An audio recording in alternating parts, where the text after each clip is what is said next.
guys, my name is Charna Alexis, nurse by profession, and today I just want to talk about some things. I've been a nurse, just to give you a little bit of insight about me, I've been a nurse for 19 years. I'm an LPN, I'm a licensed practical nurse, or an LVN, what they know as a licensed vocational nurse. So basically things that I've learned along the way, I just kind of today want to get a little bit in... I kind of want to talk about different aspects of nursing today. So what I've learned in each for me. Now, everybody has their own things that they'll eventually discover. And sometimes it's trial and error.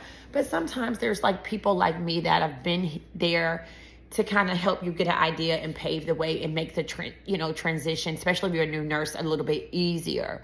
So basically, I kind of want to say for one, and I'm not saying this in a negative way, that you guys, we need nurses out there. There's such a shortage, and not only do we need nurses, but we need compassionate nurses. So what I'm going to say is, by my experience, if you're just doing it for the money, you're going to get burnt out extremely quick.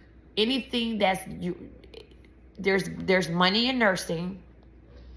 There's money to be made, but we're dealing with people's lives, and we're dealing with people that are sick, and they need authenticity. They need compassion. Because some of these people, I usually, 95% of my career, I've worked with elderly, so we consider that department geriatrics. And a lot of those people don't have any more family. They might be in their 90s. They might be the last one left. And the last thing they need is someone that's just there for the money. So I just kind of want to make you think about that. Pray on that. Ask God to give you the grace. If you've already got your license, just ask him to give you the compassion, because it is very rewarding to be a nurse and to help others. But it is also, it can be stressful at times, like any other job. So just with anything, ask God to give you the grace and the compassion and the ability and the knowledge to help you along to do what you do.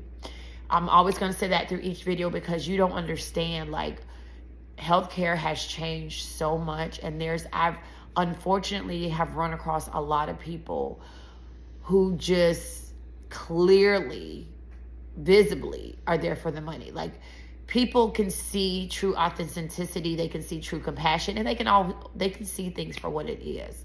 So that's all I'm saying. Ask God to lead you where he wants you to go, because there's beauty of nursing. There's so many things you can do. You can work from home. You can work in the doctor's office. You can work in specialty areas, gastroenterologist office, any type of office, home health, nursing home, hospital.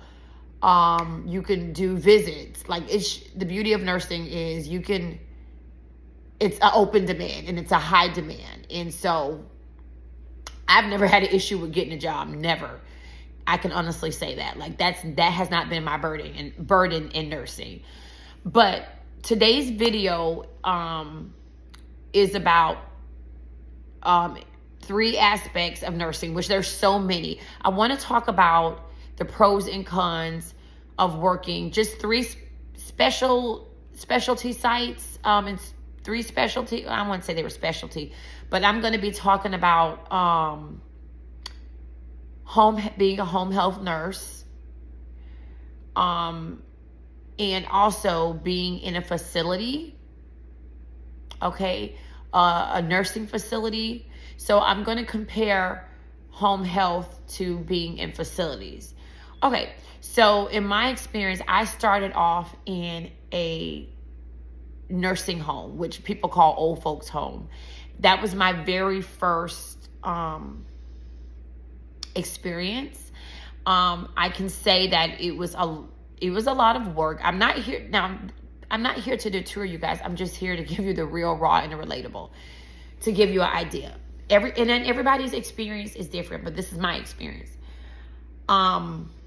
Back when, almost 20 years ago, you didn't hear of agency that much. It was around, but I didn't hear about it until like years after I became nursing. So that just tell you how different it is now, because now you hear about traveling nurses, you hear about agency, like galore. But back then, like 20 years ago, people like stayed on their jobs, and you had actual staff members more. And then to me, the system was a lot more disciplined. It was a lot more structured. I'm noticing within 20 years, in my opinion, a lot of things are not as structured in nursing as what they used to be. They used to be, when I used to work in nursing homes back then, they used to be really strict, like really strict. There's not too much that you were going to do, and there's not too much you're going to get away with. But now with the shortage, I think a lot of people just have dropped the ball in out of desperation for nurses, and it's kind of put it in a little bit of a downward slope. But there is hope.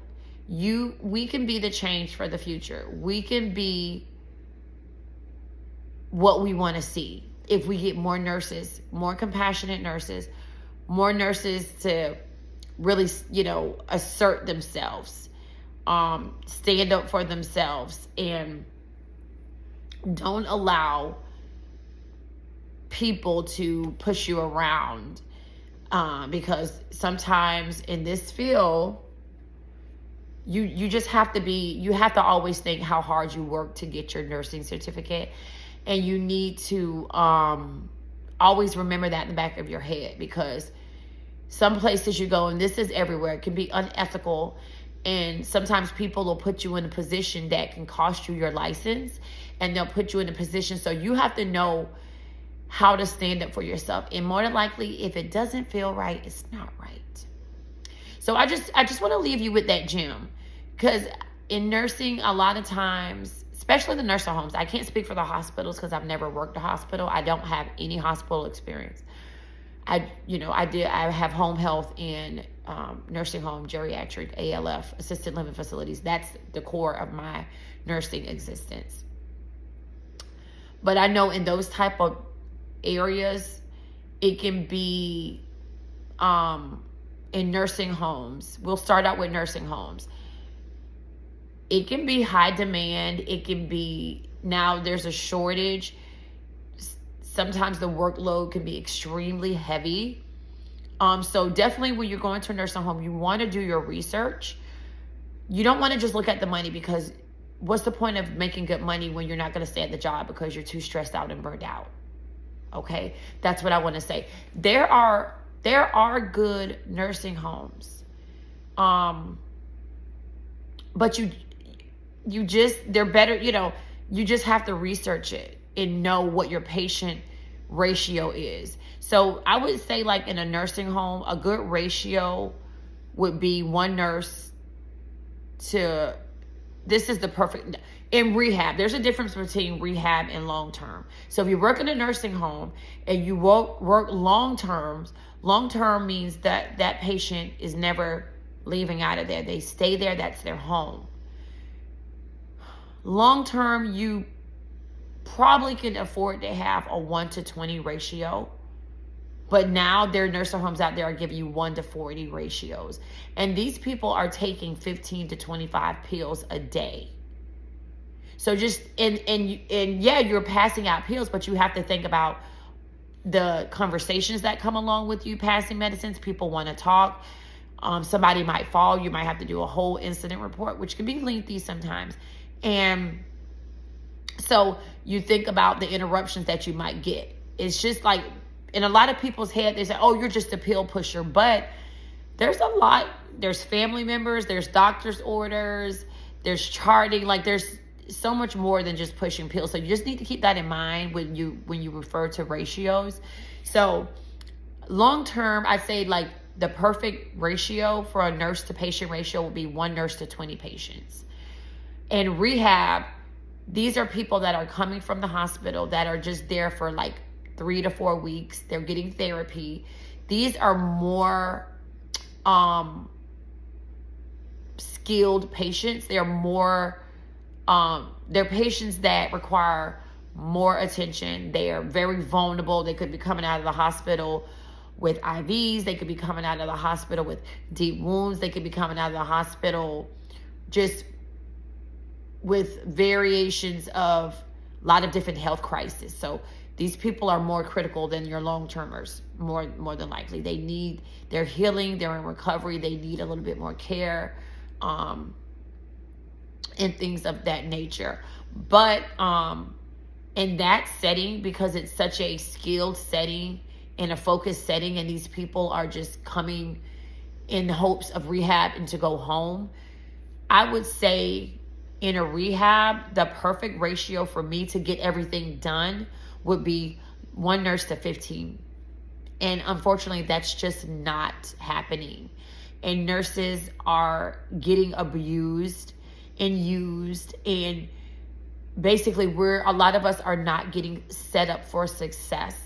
And then don't wait for if anything happens and you have to go to court, or if your license is going to be compromised for whatever reason, those managers are not going to have your back. They're going to have the back. They're going to make the facility look good, and they're going to do whatever's in the best interest of their job in the nursing home. So I'm not trying to scare you. I'm just giving you advice because I think nursing is a wonderful job.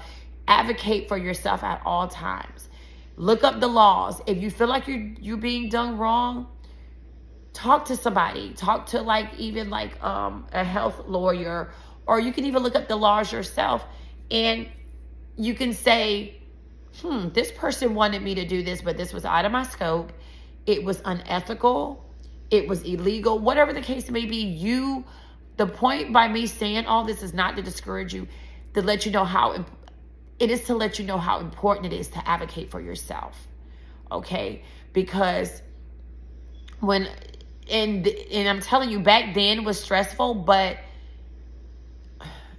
even back when, they were trying to put me out on the floor after a week of being a brand new nurse. And there was so much to learn. So, and I advocated for myself, and I said, no, I need more time. Don't feel like you're less than because somebody's trying to push you out to doing something that you're not comfortable with doing. So that's all I want to say.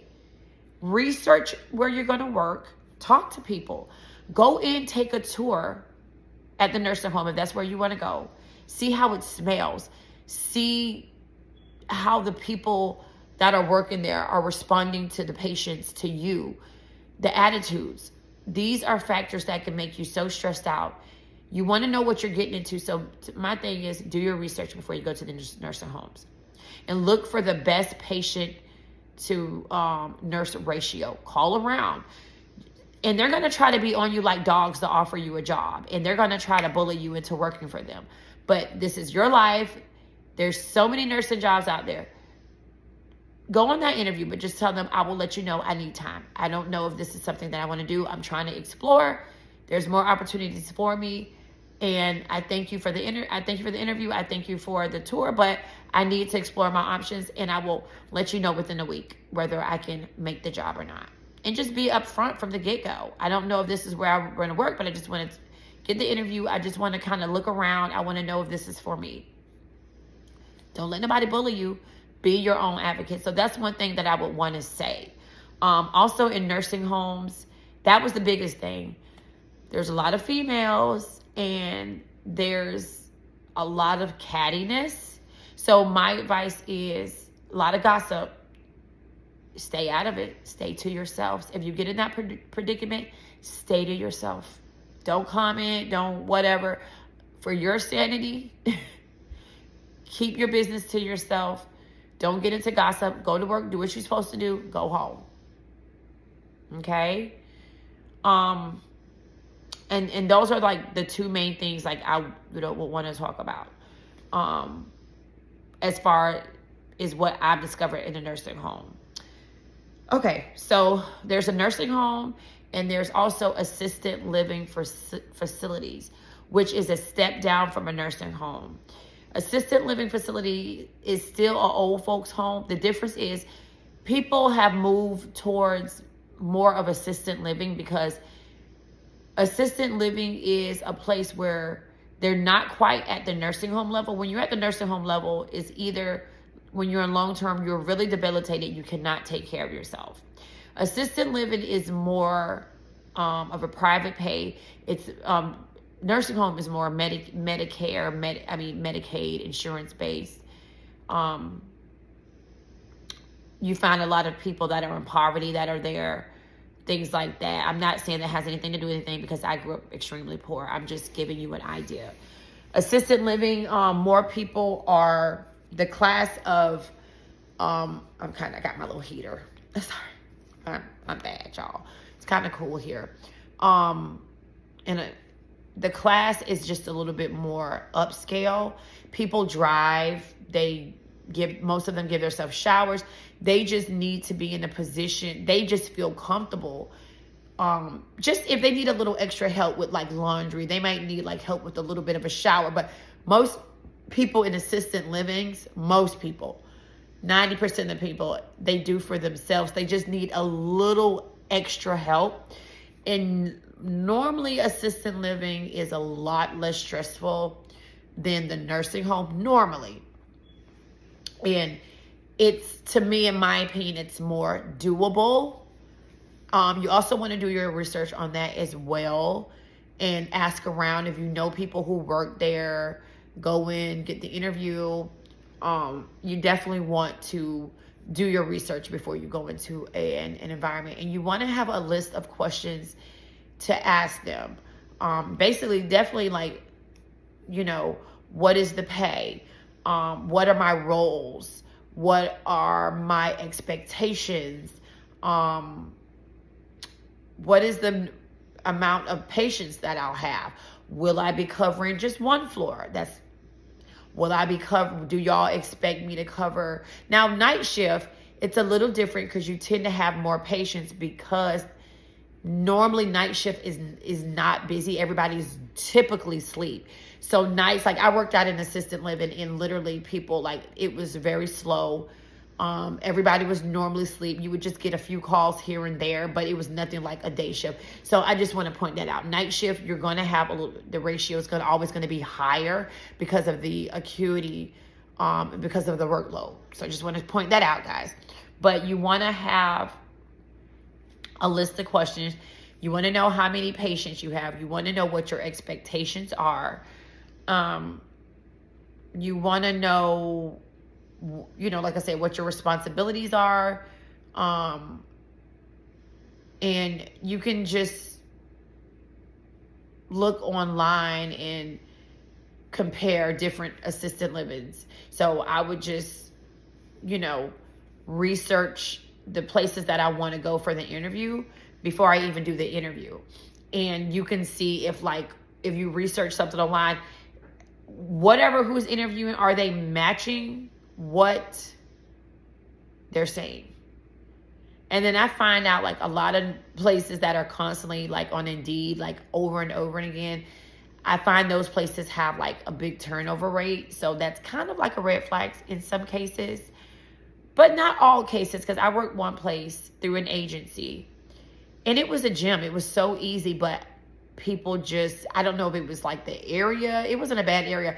I just don't know like why people didn't come. More people like wasn't scooping that position up. I was doing contract work there Monday through Friday. Like it was the easiest job ever. And sometimes sometimes you have those areas that are hidden gems. So biggest thing, ask around, if you see a nice employee, kind of interview them, ask them what they feel about it in their honest opinion. And that's what I would say. Now, going to home health. Home health is one of those areas where you attain a lot of autonomy, especially when there's two parts of home health. There's home health visits, and then there's home health, like when you're there for 8 to 12 hours with a particular patient. So with visits, you have a lot of autonomy. The visits are typically 1 hour, so you get paid by the hour. You go to a home and you can have 5 to 6 patients. So just say, for instance, if your visits are 30 an hour, 35 an hour. Each patient, you're going to see it's going to be 35 for them for the hour. And sometimes the good thing about doing visits sometimes is, the patient doesn't want you there for the whole hour, but you're still getting paid for the hour. But then you have those patients too that will talk you, and I love my patients, but they will talk, and you have to go because, you have to make a living. And if they're talking, if they keep you there for an hour and a half, you don't get paid for that extra half an hour that you're there. And you have to move on to make your wages and to pay your bills. It's not all about money, but you still have to be mindful when you're working and you're trying to get the most out of your day, that you can still show love and compassion, but you need to go within that hour. You just have to get out of there because you're going to be working for free. But like I said, the pros and cons is you do have those patients where you might only be there for 30 minutes and you're getting paid for the hour. So if you can have a clump of people like in your area where you live, and like a clump of people that you go in, you go out, and you're getting paid 35 and you're only there for 35, 45 minutes, and then your next case is only 15, 20 minutes down the road, that's gravy. You know what I'm saying? So if you can find something like that, and typically when you do the visits, they'll give you an option of where you want to go. So you want to ask, okay, how far is that patient? What do I have to do? How is this patient's personality? You can ask questions before you decide that you want to take that visit. So, and then if you're a person that's more like an introvert, well, I can see if you don't want to be around a whole bunch of people in a nursing home, and you don't want to be micromanaged, that would be, and not every job micromanaged. I'm just saying, if you're the type of person that likes a lot of independence, then doing visits would be perfect for you. I'm the type, I don't like to drive. I ain't gonna lie. I don't like to drive. It's annoying to me. I've done it with home health visits, but I just don't like driving around all day. That's just not my thing. And I know like some people, that doesn't bother them, but I don't like it. So it's an easy job, but now if I get some people that are like really close to me and I want to do that as a side hustle along with my job, that's a perfect job to do as well. So just say if you do work in assisted living or a nursing home, you can go do visits. Just say okay, when I get off work, I'll go do 2 visits. Or if you work 3 to 11, you can say, okay, I'll do 2 visits, one at 8 and one at 9. And then, so that's a way to make extra money as well, like quick, easy extra money.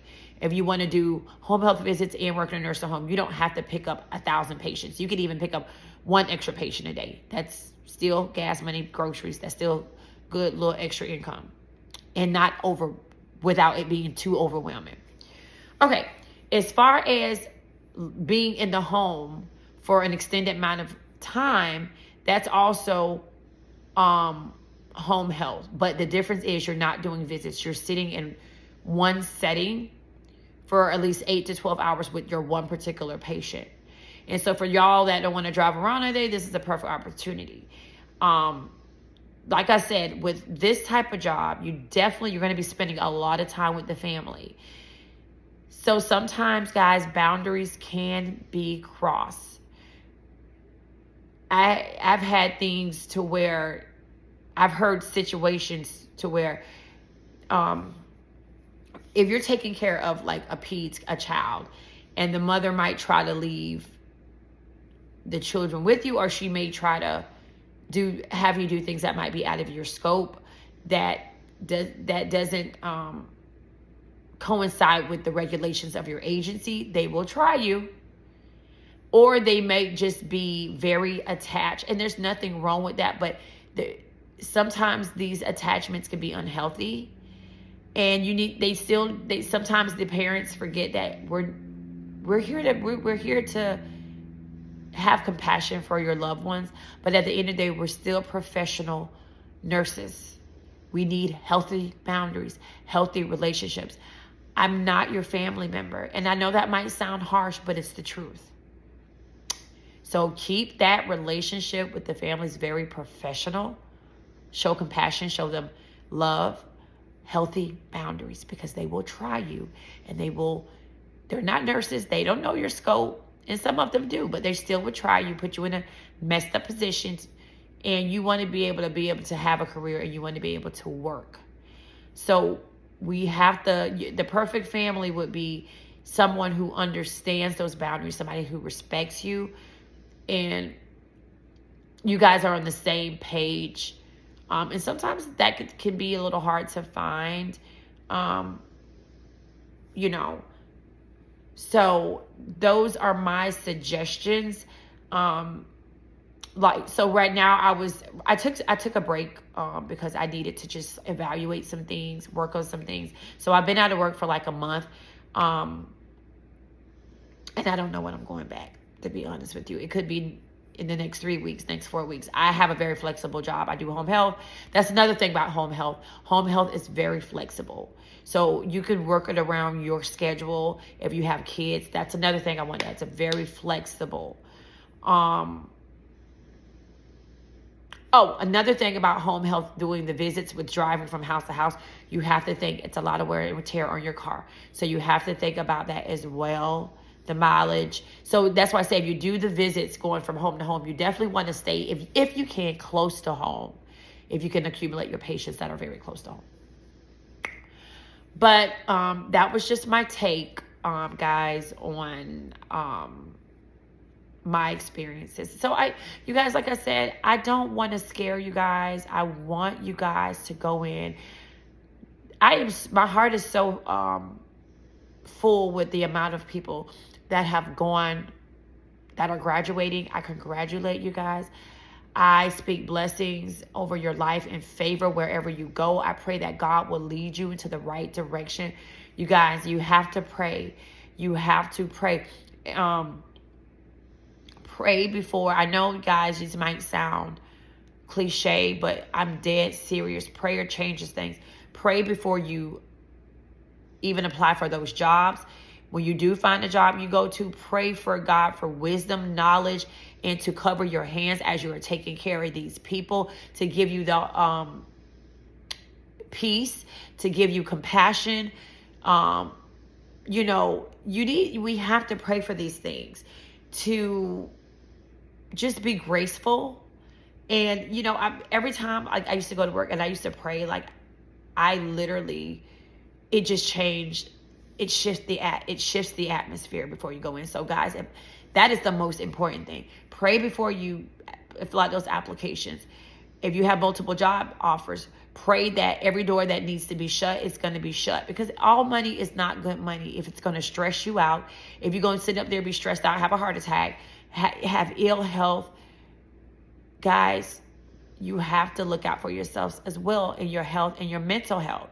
So all I'm saying is go rock it, be the best you can be, and good luck to everybody. All right, till next time. You guys, thanks for watching my video. Don't forget to subscribe, like, comment, and hit the bell button for more notifications.